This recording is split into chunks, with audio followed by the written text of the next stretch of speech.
Hello guys, good morning. How una day? Starting my day, going to the office. A lot of work to be done. So much to be done. How are you guys doing this morning? How are you feeling the heat from the fuel? Like seriously, was it not yesterday? I went to the office and I wanted to buy fuel for the gallon. The filling station I went to, they're selling at 488. So I told them to give me 25 liter. 25 liter was about 12,500, let's do 13,000 for the gallon. And then that'll probably last me just 3 or 4 days. And then I bought for the car. Normally I would just say fill up. This time I say give me 40 liters. That was 25,000 naira. So I ended up paying like almost 35k. And the fuel did not even move, like, because my full tank is over 120 liters. It did not even move.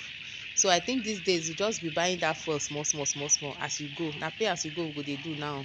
No be fill up again. Really, the government needs to help us. They need to do something.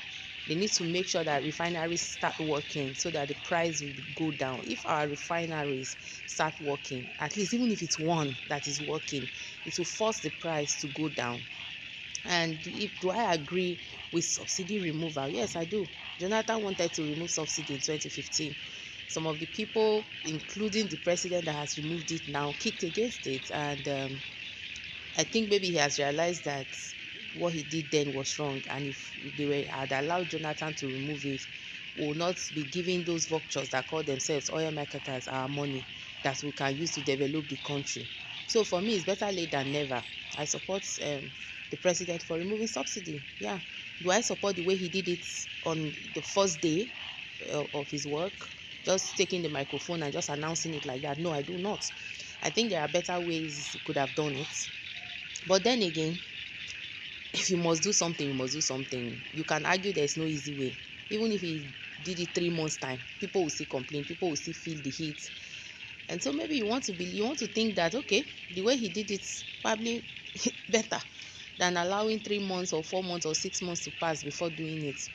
So there are arguments that you can make. Uneasy lies the head that wears the crown. Until you sit on that seat, you won't know what is going on. Until you are in the kitchen, you won't feel the heat that is in the kitchen. So I'm not going to condemn the president for doing what he's doing. I just want to pray for him to lead us right, to find the right approaches and ways to lead us, to make us see what he's trying to do, to make us see that he has best intentions for us as Nigerians. At the end of the day, Nigeria is all we've got. Your green passport is so important.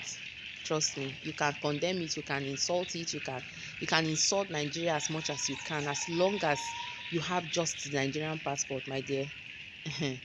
Let's try and make it work. Instead of curse the country, let's pray for the country. Let's pray for our leaders. Let's pray that they get it right. Let's pray that things become okay no matter what. Let's just use prayer. Whatever you keep cursing will end up turning bad for you, not for people that are trying their best to pray for it. I've never cursed my country because Nigeria is all I've got. Why will I curse her? I can't curse her. She's giving me everything that I have. So when it's bad, I pray for her. When it's good, I am happy. And so I believe that if we keep praying for Nigeria, Nigeria will be good. And again, we are our own problems. Somebody said, oh, they just announced that the removal of subsidy and oil marketers are already, changing their fuel pump. And I was among those who were like, why would they even change their pump price? After all, the bus at the old rate, they should have sold at the old rate until they go and buy again. And me and my man, we were just talking. And that one, he likes to play the devil's advocate a lot. He now said to me, honey, what if it was you? You are an oil marketer, you have a filling station. You bought 1,000 liters of fuel for, say, 180 per liter. So you bought at 1.8 million for 1,000 liters. And then normally when you sell, you sell at maybe 195 or whatever. You get 1.9 million. So you're probably making 150k, right? And now they announce that subsidy has been removed. If you sell that whole 1,000 liters plus your profit, you're going to get 1.9 million. And then you are now being told that when you go back to buy that 1,000 liters, you're going to be buying at 5 to 6 million naira. So you either do two things, one of two things. You either sell at the rate that will give you that 6 million naira for that same quantity you have to be able to load that quantity again, or you sell at your normal rate because you want to be right in the eyes of people and whatever, and then you go to the bank and collect a loan. That is it. So, but a good business person will not let go of the product they have that they bought at a certain amount for that certain amount of liters, and then sell it anyhow and then go to the bank to collect a loan. That's not a wise businessman.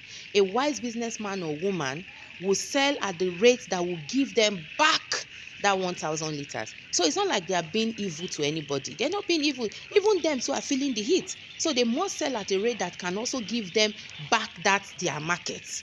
Otherwise, they run into trouble. And when he explained it to me, trust me, it made sense.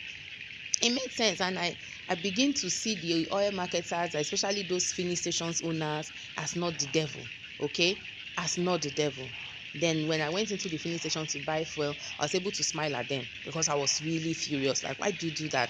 So Nigerians, truly, it's not this filling station owner's fault.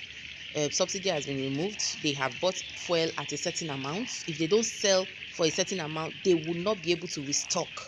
And if they are not able to restock, all of us too will be in trouble. Look at yesterday, I was coming back from my office in Sulere. Normally, if I stay in Sulere till 6 o'clock, it means I'm not going to get home till 10. Trust me, I got home in less than an hour because the cars on the road have reduced.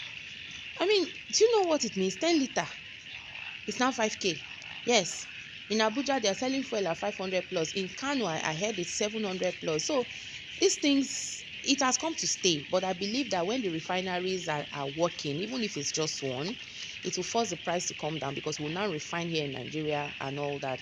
And then I think there are stories that all this subsidy they are talking about, some vultures are just there collecting this money and enriching themselves. Some are not even importing fuel. They're not doing anything. So if we're to investigate and say, okay, bring all the document that shows you imported fuel and you collected subsidy, I'm sure a lot of them will not have documents to show that they imported fuel, but they've collected money.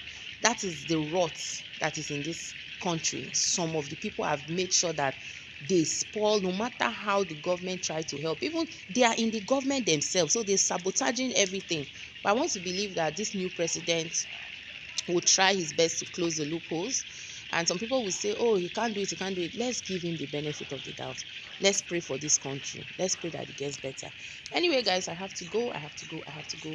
You know, like I said, I'm not afraid of hold up anymore because cars with the road safe, no plenty. I love you guys.